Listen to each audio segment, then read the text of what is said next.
All right, we have Adam here today. Welcome, Adam. Adam's the newest member of Quickcast team, and he made it all the way to the World Championship Force of Will. So we're just going to ask him a few questions today. Adam, do you want to say hello?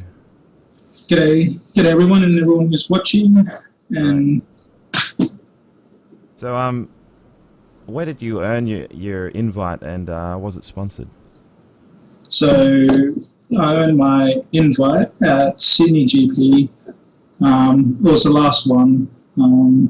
Didn't get sponsored, which was a shame, but I know it was some really good matches in the top eight to try to get there. Finish third. Yeah, funny that crushed a few people, didn't you? Yeah.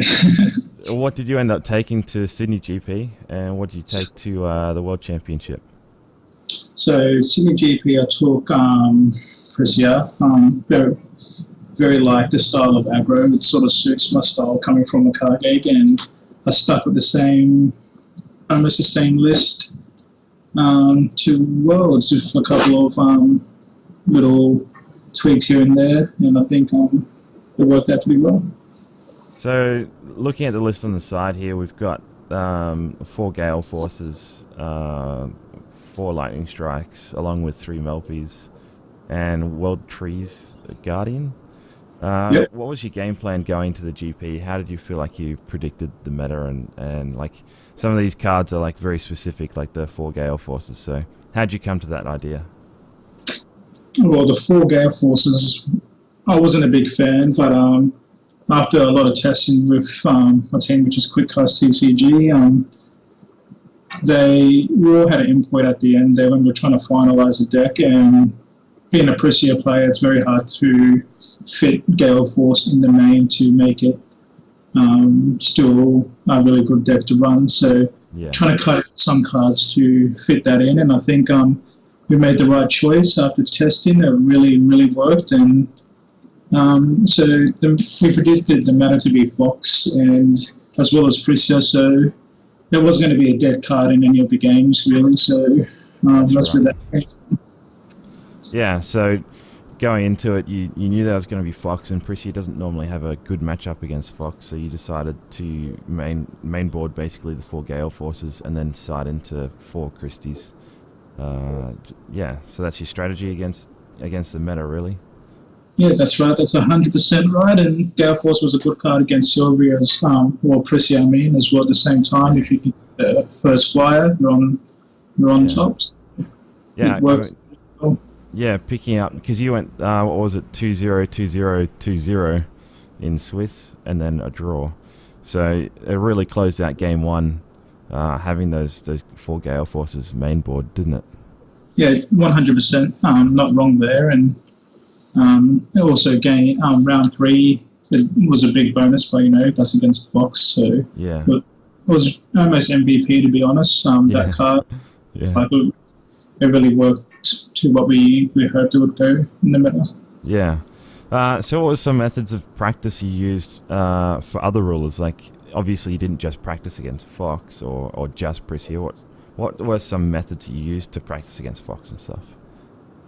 Right, so we had a long testing day with Quickcast TCG. It was a very long day, and we played Control, Fox, and other aggro decks at the same time. And the Fox deck was always going to be the hardest matchup. So we had we had Stephen at the start who tested against me, and the deck wasn't quite working then. And then we had Jono pilot it as well, and we thought to make it the most hardest deck to play against, we stacked the Killing Stones on top, so I can really play to the best way the Fox should go. And so it went really well. Yeah. After matches, it took us a while to get to the deck to really give the Fox match a good crack. And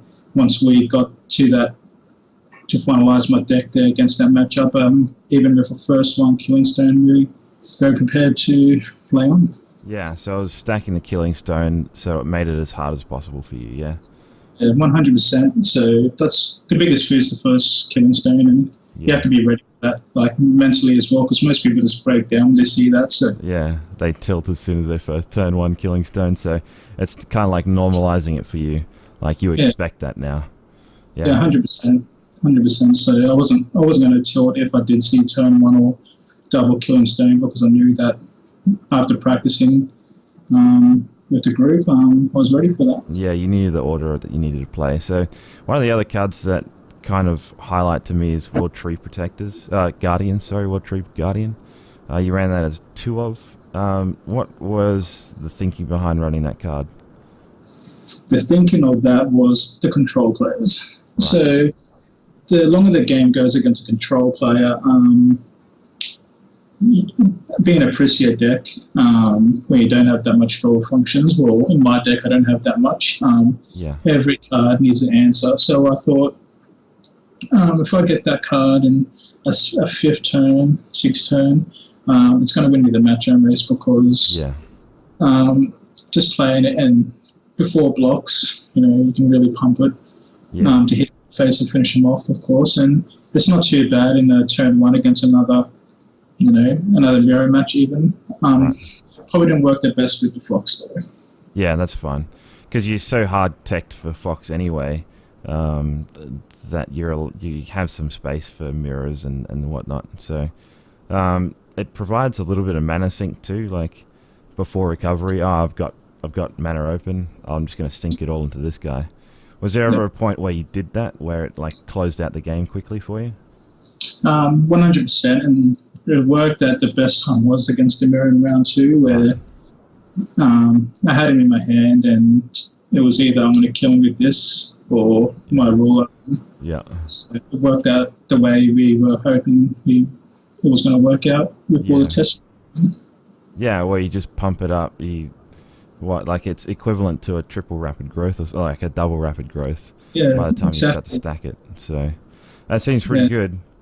Yeah, especially with I was running with in the deck. I had a lot of ramp there, so yeah, and I think that just worked good. Yeah, that's really good. So your prep, you said that you had one big day beforehand, and then several other times where you would test and tweak and test and tweak. Would you do that again, or how would you approach the next GP? I'll definitely do that again. Just being in where I am at the moment, I don't get a full day of I think we tested for nearly 12 hours plus on the week, and I think the biggest thing I need to work on is stamina for this big kind of thing. So I'll definitely do that and hopefully get more big day testing like that as well into me. So you'll work on your endurance for the next lead up to the next GP. Yeah, 100%, man. Yeah, that's good. So during Worlds, we released our tier list for the Raya 1 cluster.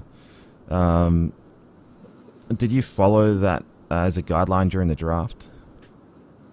That list, I was reading it to every point as much as I could, even the night before, even before drafting round started, just to make sure that it was a good guideline to follow, and I was really hoping that was going to benefit me heaps. So I try to stick to that as close as possible. Yeah, what happened during draft? Because draft is what let you down at the end. You're in pod number 2, weren't you? Yeah, that's correct. And how did they structure the draft? Well,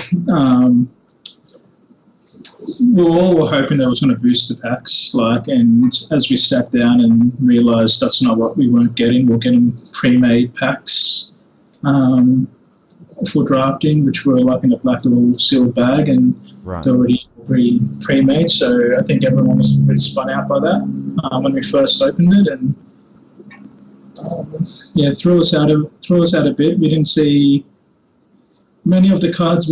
I think everyone was hoping in pod 2. You could sort of tell by everyone's faces that it's going to be very hard.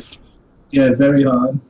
Yeah, that sucks. So it kind of undermined a lot of your prep and your practice, because I imagine that you would have practiced with others drafting and whatnot. And that tier list that you would have had before everybody else, you would have been going by that and expecting to pull these cards, and then suddenly you're opening like pre-made boosters that don't have any of the tier cards in there. So That's 100%, man. And everyone was fighting for the colours what they would have been practicing for, and right. I was lucky to get red, but being red without some of the key cards was very difficult to get. Like playing red without a Hellflame and things like that, that is really hard. Playing red without a Came, playing red without the Fiendfire, cards like that, they really close out. The two-drop Dinosaur that does 300 damage to a Resonator. Yeah. There was not one pick, there was none at all. And wow. So, which was a real big down. Yeah.